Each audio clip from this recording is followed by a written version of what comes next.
Now Jericho was shut up inside and outside because of the people of Israel. None went out, none came in. And the Lord said to Joshua, "See, I have given you Jericho into your hand, with its kings and mighty men of valor. You shall march around the city, all the men of war going around the city once. Thus you will do this for 6 days. 7 priests shall bear 7 trumpets of ram's horn before the ark. On the 7th day you shall march around the city 7 times, and the priests shall blow the trumpets.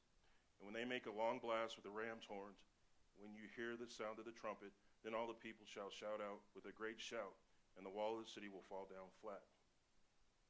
And the people shall go up, everyone straight before him. So Joshua the son of Nun called the priests and said to them, Take the ark of the covenant, and let 7 priests bear 7 trumpets of ram's horn before the ark of the Lord. And he said to the people, Go forward, march around the city, and let the armed men pass on before the ark of the Lord.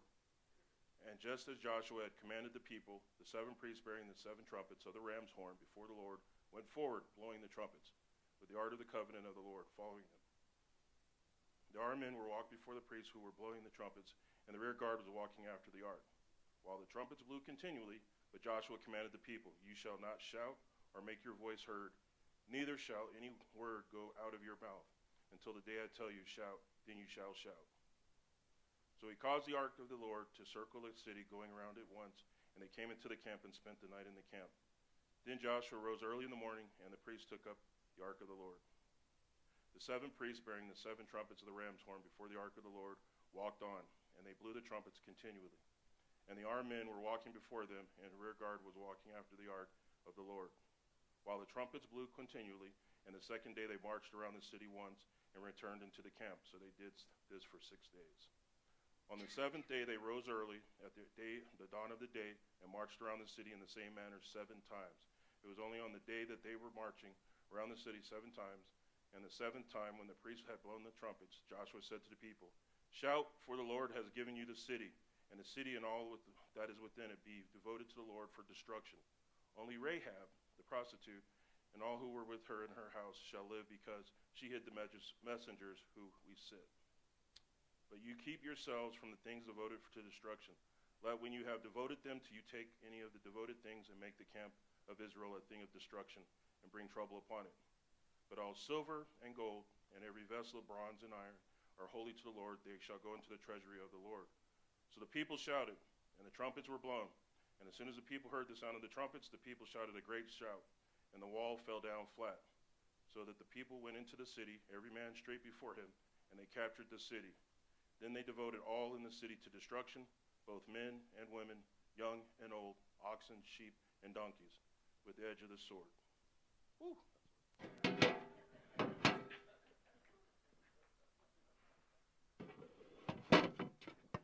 Thank you, Mark.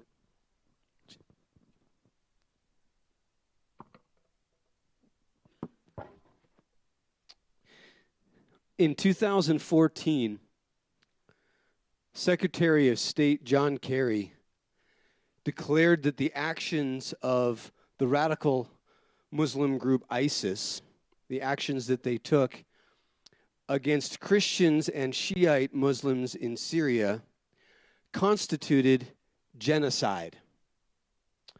This radical group had gone into the homes of these Christians and Shiite Muslims, and they had slaughtered both men and women, both young and old.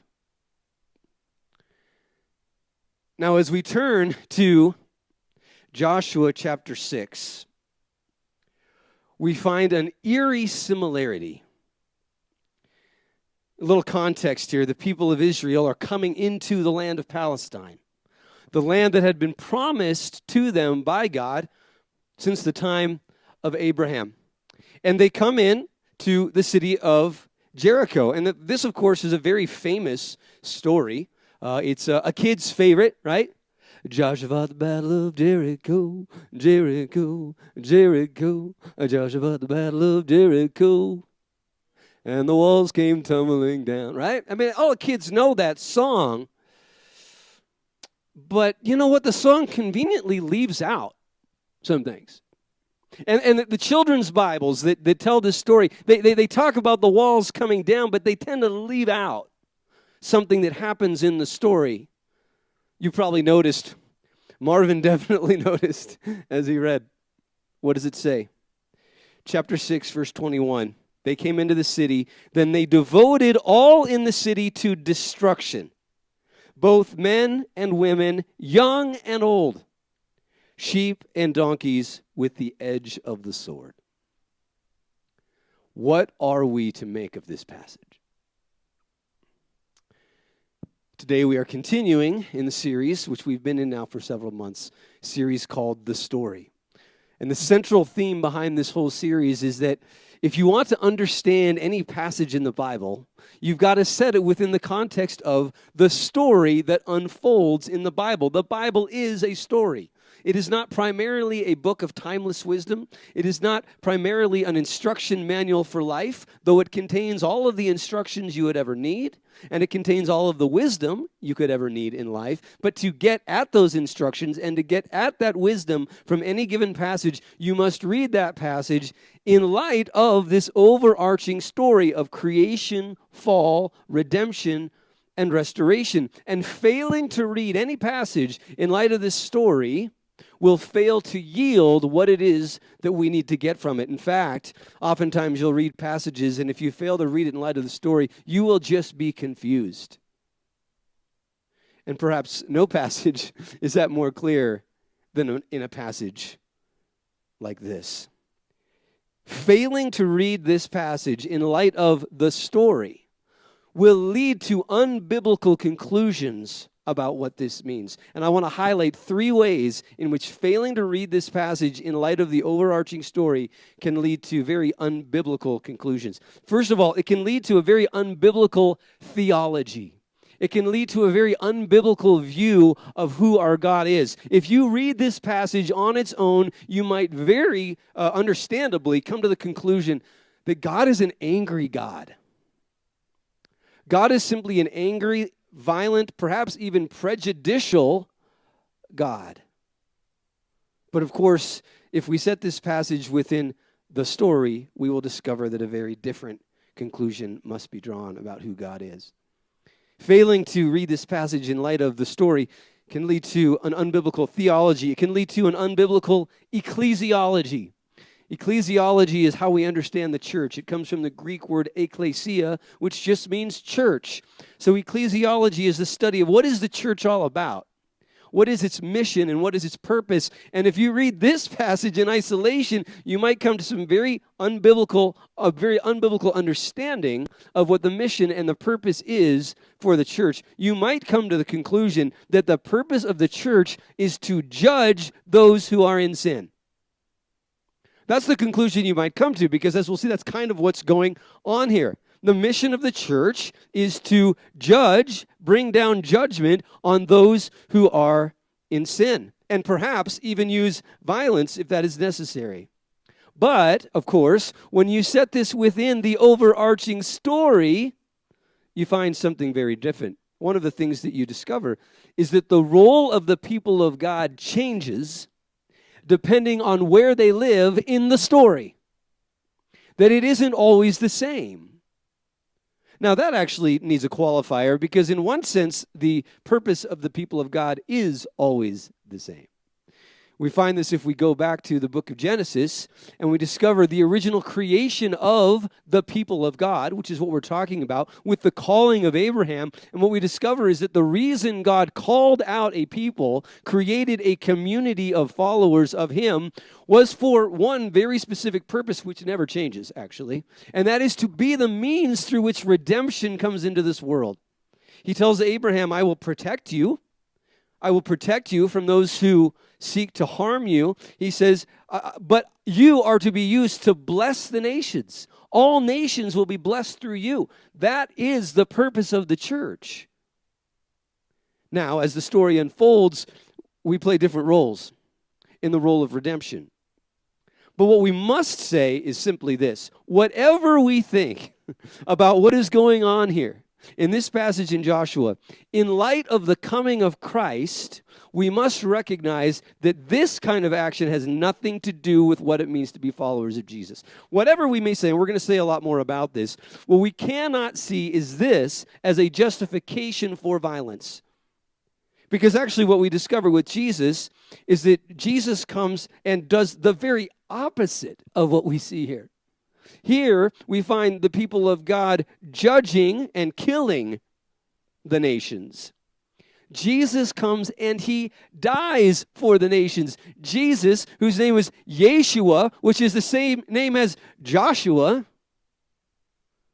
he comes not to kill the nations, but to die for them. And as followers of Jesus, therefore, again, whatever we may think about this passage, we must see that this cannot be used as a way to justify violence and justify judgment. Okay, so failing to read this in light of the story can lead to an unbiblical theology, an unbiblical ecclesiology, and finally, it can lead to a very unbiblical bibliology. And what bibliology is the study of the Bible and the nature of its authority, understanding what the Bible is.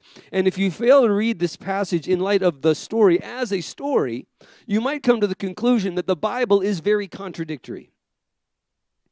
Right? Because as I've already highlighted, here we find Joshua being called to destroy the nation, here.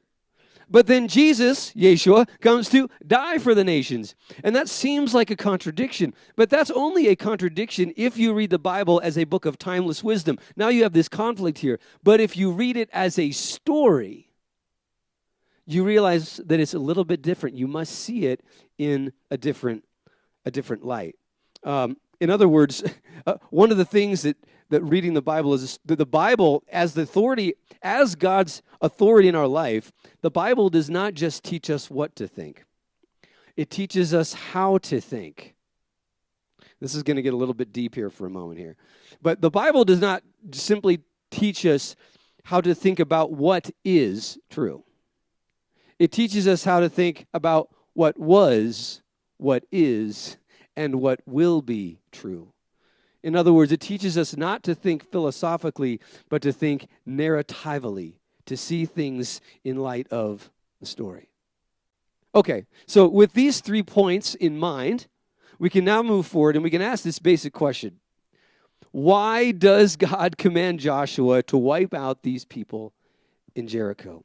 Why does God bring judgment on them? And I'm not going to pretend that I'm going to be able to fully answer this question, but I want to be able to point us in a direction that I think is helpful. And I'm going to do this in stages.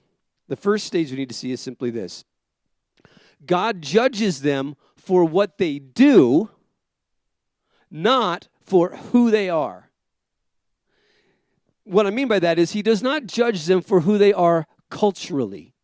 Some might read this and think, oh, I see, this is God prioritizing a people over another people group, which is the definition of prejudice and discrimination. But that's not what's going on here. He is not judging them because of who they are culturally. He's judging them because of what they do morally. Okay, and now to get at this, how do we know this? Okay, what we need to do is we go back to the book of Genesis, and we find this interesting comment that God makes to Abraham. This is some 400 years before the Israelites come into the land of Palestine. And listen to what it says here in verse 16 of chapter 15. And they shall come back here. Here, God is talking about the people of Israel. And they shall come back here. He's talking coming into the land of Palestine. He shall come back here in the 4th generation, for the iniquity of the Amorites is not yet complete. Okay, now who are the Amorites? Well, the Amorites can refer to a specific group of people, but oftentimes in the Bible, it refers more generally to the people living in Canaan. And so in that context, if that's what it's referring to, then it would include the people living in Jericho. So what God is saying is that the people living in Jericho are a part of a people who are living in iniquity. God is saying this 400 years before, right? Okay, so that's our first hint here, that he's judging them for their sin, not simply because of who they are culturally. We find a little bit more information about this in the book of Leviticus, chapter 18. And in this passage, God is talking about sin, and he's actually talking about the kind of sin that will violate the relationship that Israel has with God if they engage in these kinds of actions. And a lot of what it describes is pretty graphic. It talks about sexual immorality. It talks about bestiality. It talks about child sacrifice, offering your children on an altar to God, and he says, do not engage in these practices, right? This is sinful. This will break the covenant, and says right here at the end of that chapter, do not make yourselves unclean by any of these things, for by all these the nations I am driving out before you have become unclean. He's saying this is what these nations are doing. This is what they are engaged in. In Deuteronomy 9:5, not because of your righteousness or the uprightness of your heart are you going in to possess their land, but because of their wickedness, because of the wickedness of these nations, the Lord your God is driving them out before you. Okay, so he's judging them not for who they are culturally, but because of what they are doing in terms of their moral actions. Now, of course, the skeptic might look at this and be like, okay, that is really convenient. It's really convenient justification here. The people of Israel, they want this land, and the people living there, they're sinful, so we can kick them out. You know, a little bit like if you can imagine that you're looking for a new apartment, and you find this really cute apartment. You just really like it. Oh my gosh, I want that apartment. But somebody else is living there. But you know the landlord. So you go to the landlord, like, I really want to live there. And the landlord's like, that's okay, I'll just trump up some charges about how they aren't very good tenants, and then we'll kick them out. Right? So the skeptic might think that that's kind of what's going on here. It's this favoritism of the people of Israel over and against these other nations, right? It's this prejudice. You see, he's judging the nations and favoring the Israelites. Okay, here's the problem with that perspective. Is that as you read the scriptures, which you discover, is it just as often the shoe is on the other foot. You see, in this passage, we see that God uses the Israelites to judge the pagans. But you know what happens in subsequent history as you read through the Bible? God just as often uses the pagans to judge the Israelites. We discover as we read on, we read about the Assyrian nation, we read about the Babylonians, and they come in and they conquer the people of Israel. And we discover that they are the hand of God working to judge the people of Israel. So God is an equal opportunity judger in the Old Testament. There is no favoritism involved here. Okay. So this leads then to the bigger question, the even more fundamental question, and that is this. Why does God pour out judgment at all? Okay, he doesn't just judge the Amorites, he judges the Israelites. He judges everybody, great. Why does God judge at all? And the answer is simple. And here's what it is. Justice demands judgment. Justice demands judgment. You know, a number of years ago, when I was living in New Jersey, I did a series called Barriers to Belief. And we looked at 7 of the most common barriers in America, intellectual barriers that hinder people from coming to faith. These are intellectual issues that people, I'm interested, but these things hold me up. And one of them is precisely this, that particularly in America, we struggle with this idea that God would be a God of judgment. But here's the problem. As Americans, we claim to love justice. You think about the Pledge of Allegiance. I pledge allegiance to the flag of the United States of America and to the republic for which it stands, one nation under God, indivisible, with liberty and justice for all. See, we're all about justice, but we sometimes fail to understand is that you can't have justice without judgment. And I think this is seen actually in a very stark, clear way. When you look at the Hebrew language, there is a Hebrew word, it is the word mishpat. What's interesting about that word is that when English translators come upon the word mishpat, they have to make a decision on how to translate it.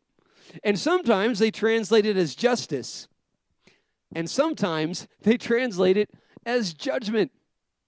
It's one word, and it can mean either justice or judgment, because justice and judgment are the flip side of the same coin. You can't have justice without judgment. Now, at the level of principle, I think we all kind of understand that. I mean, just imagine that, after the service, we're gathering back there, eating some donuts and some coffee, and let's imagine that, we're having a conversation, and I come up to you, and I use the bumper. You guys know what the bumper is? The bumper when you're trying to steal somebody's wallet. And you come up and you use the bumper. And so imagine I steal your wallet.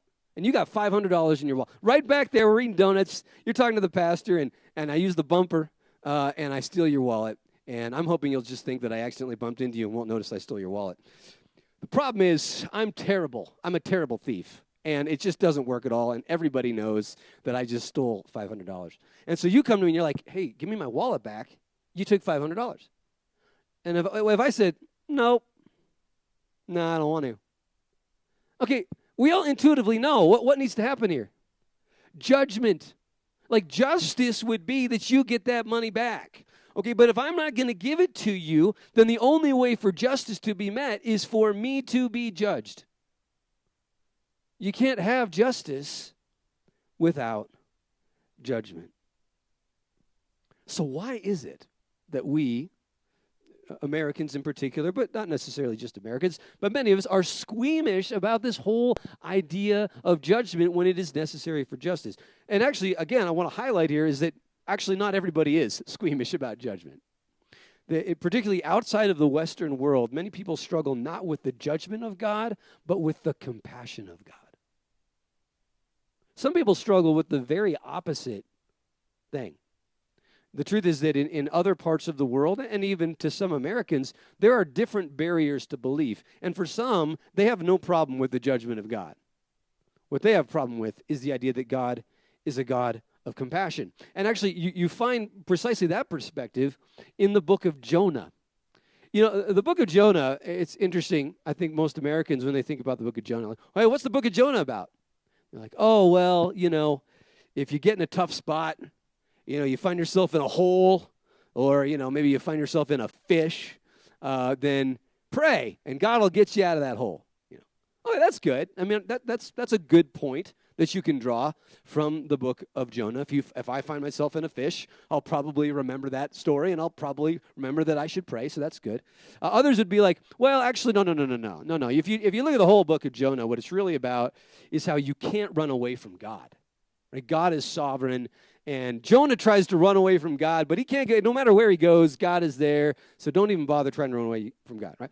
I think these are two ways in which many Americans would view the book of Jonah. But guess what? That is not at all what the book of Jonah is about. I mean, it is. Those are good points. Do you know what's going on in the book of Jonah? The book of Jonah is about God's compassion on the nation of Assyria. It's about how God wants to show compassion on the very people who, shortly after the time of Jonah, are going to come into Israel and wipe out the northern kingdom. Okay, this is Israel's number one enemy at the time when this is probably written, or one of the number one enemies. And so actually, what Jonah wants, see, God has called Jonah to go to Nineveh. That's not what he wants. Jonah wants God to send the armies of Israel to Nineveh.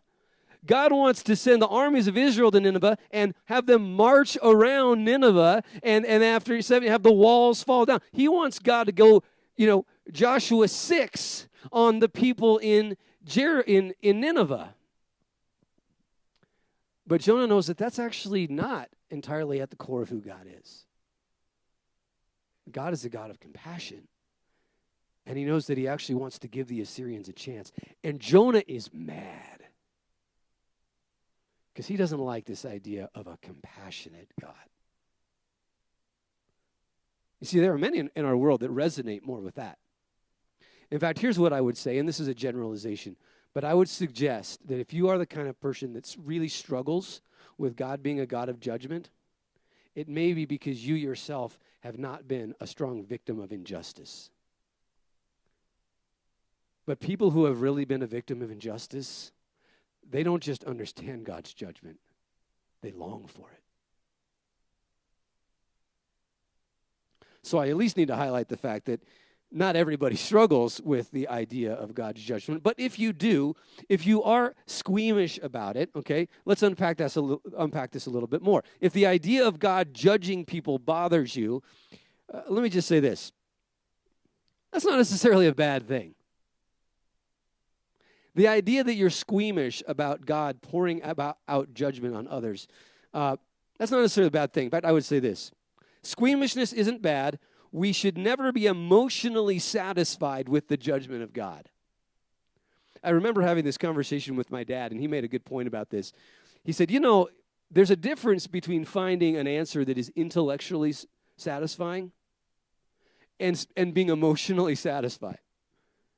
Like you might come to see this makes sense, but it still really bothers you. And I would suggest that the one of the burdens of this message is intellectually to help us understand why God pours out judgment. But it is not my goal to make you no longer care or no longer be squeamish about judgment of God. You ought to be bothered by it. And there's nothing wrong with being bothered by the judgment of God. You know why? Because no one is more bothered by the judgment of God than God himself. No one is more squeamish about the judgment of God than God himself. A little bit like I think how many of us are as parents. I think about in my household, sometimes my kids sin and we judge them. We punish them. And when we punish them, I'm not sure who suffers more, them or their mother. You know what I'm talking about? Like punishing your children, I'm not sure who suffers more. And the same thing is true of God. No one is more squeamish, no one is more bothered by the judgment of God than God himself. Ezekiel 18:23 says, "Do I take any pleasure in the death of the wicked? Rather, am I not pleased when they turn from their ways and live?" So it's not a bad thing to be squeamish about the judgment of God. But I want to dive a little bit deeper here, and I want to try to unpack what I think is the real reason why many of us are squeamish about the judgment of God. Why does that bother us so much? And here's why. The real reason we struggle with the idea of a God of judgment is that deep down inside, we all know we deserve it. We don't like reading about God judging others, pouring out wrath on others. And I might suggest that the real reason why that bothers us is because deep down inside we know that we deserve it. So we'd rather just get away with this judgment thing. Because if we call for judgment, it might come on us. I remember I was playing tennis in high school, and I was playing this guy from Cheyenne, Wyoming, and this guy kept breaking the law, man. He kept sinning, kept missing the mark, kept breaking the rules in terms of tennis. And what he would do is, when he would serve, his foot would cross the service line before he had hit the ball. You can't do that. That's a fault. I kept seeing him do it. And so I cried, "Injustice!" And so I asked for a judge to come and to watch, right? And to make sure this guy didn't do it anymore. Okay, but here was the problem. When that guy came to judge, well, he didn't just judge that guy, he judged me. And guess what happened? My opponent never got called for a foot fault. I got called 3 times. You see, I think we're nervous about this idea of judgment because if we call for judgment, we might realize it's going to come down on ourselves. Again, what is judgment all about? It's about the bringing about of justice. It's about the bringing about of things, making things the way they are supposed to be. And we get this beautiful vision of what justice looks like in the book of Revelation. You know, what is the book of Revelation about? Is it about judgment? Yes. Is it about justice? Yes. Because it's the same thing. And we get this beautiful vision of what justice would look like. Let me read it for you. It says, he will wipe away every tear from their eyes, and death shall be no more. Neither shall there be mourning, nor crying, nor pain anymore, for the former things have passed away. Now think about that. That's justice. A world where there's no pain, there's no mourning, no crying, no, right? And think about it. I mean, we all think, oh man, I would love to experience that. But here's the problem. When you think about a world where there's no pain and no crying, you have to ask yourself, would you mess it up? I mean, I'd love to not cry, I'd love to not be in pain, but be honest, how much crying and pain in this world did you contribute to? If I'm honest, every week I've probably made somebody cry. I don't know if that's true. Right? I mean, we are responsible for the pain and the crying. And so there's a sense in which do I fit in this world of justice? I mean, you've all heard the joke, right? There's no such thing as a perfect church. But if you find it, don't join it because you'll mess it up. You see, that's what heaven is. It's a place of perfect justice, and the point is none of us deserve it.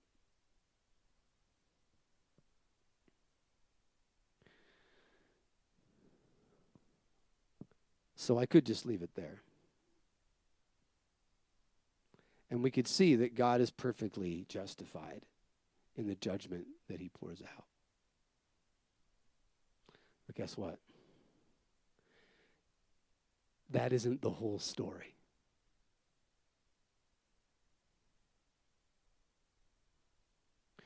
The heart of the Christian faith is that in Jesus, God takes the judgment that we deserve. Jesus takes the judgment that we all deserve. You see, the Old Testament, one way of understanding the Old Testament scriptures, to understand the narrative, is to simply see it as the building of a tension. That every part of the Bible, it's just contributing to this building tension. And it's a tension between the fact that God is a God of love. But because God is a God of love, oftentimes, unfortunately, the loving thing is to bring judgment. And so there's an inherent tension in the fact that God is a God of love. To be a God of love, he must also be a God of judgment. And so you find this tension building throughout the scripture. What is he going to be? Is he going to be patient and compassionate and forgiving? Or is he going to be a God of judgment, pouring out his wrath? And you find one story in this direction, you find another story in this direction, and it's just building and building and building and building. And it's this tension that just drives the narrative of the Old Testament. And how is it resolved? It's resolved in the person of Jesus. The only way that God can pour out judgment and also be compassionate is to take it upon himself. Someone must absorb that judgment. You come to me, I've stolen your wallet. I owe you $500. We go to a judge. And the judge wants to show compassion on me, but he also wants to give you justice. The only way for him to accomplish both is for the judge to pull out his own wallet and give you back your $500. Friends, that is the heart of the Christian faith. God himself has taken the judgment that we all deserve, and you will not find this in any other religion. This is what makes the story of Jesus so unique. Romans 3, verses 23 through 26 sums up the climax of this story. For all have sinned and fall short of the glory of God, and are justified by his grace as a gift through the redemption that is in Christ Jesus, whom God put forward as a propitiation by his blood to be received by faith. This was to show God's righteousness, because in his divine forbearance he had passed over former sins. It was to show his righteousness at the present time, so that he might be just and the justifier of the one who has faith in Jesus. The heart of the Christian faith is that in Jesus, God has taken the judgment that we all deserve, and through faith in him, we are able to receive compassion. We are able to experience justice. So bring this to conclusion, I just want to say this. The Bible breathes hope no matter which side of Mishpat you're on.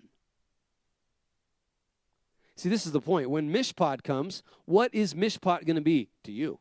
Is it going to be justice or is it going to be judgment? And the reality is that we're probably on both sides, right? Like we could use some justice. We deserve some justice, but we've also contributed to injustice, so we probably receive both. And the reality is that the gospel breathes hope to both sides of that. First of all, to those of us who are victims of injustice, here's what it does. It promises you that you don't have to take things into your own hands. You see, God will judge those who have brought injustice upon you. The reality is that believing in a God of judgment does not lead to violence. In fact, it should lead to the very opposite. Because when you believe in a God of judgment, what you realize is that I don't have to take it into my own hands. I can leave it up to God, and he will judge them. Or he will take it upon himself if they turn to him. So for victims of injustice, there is this incredible hope, knowing that they will not simply get away with it. And secondly, there is hope for the perpetrators as well. If you're here today and you realize you are the one who has caused injustice, the heart of the gospel is that God died to forgive you of that.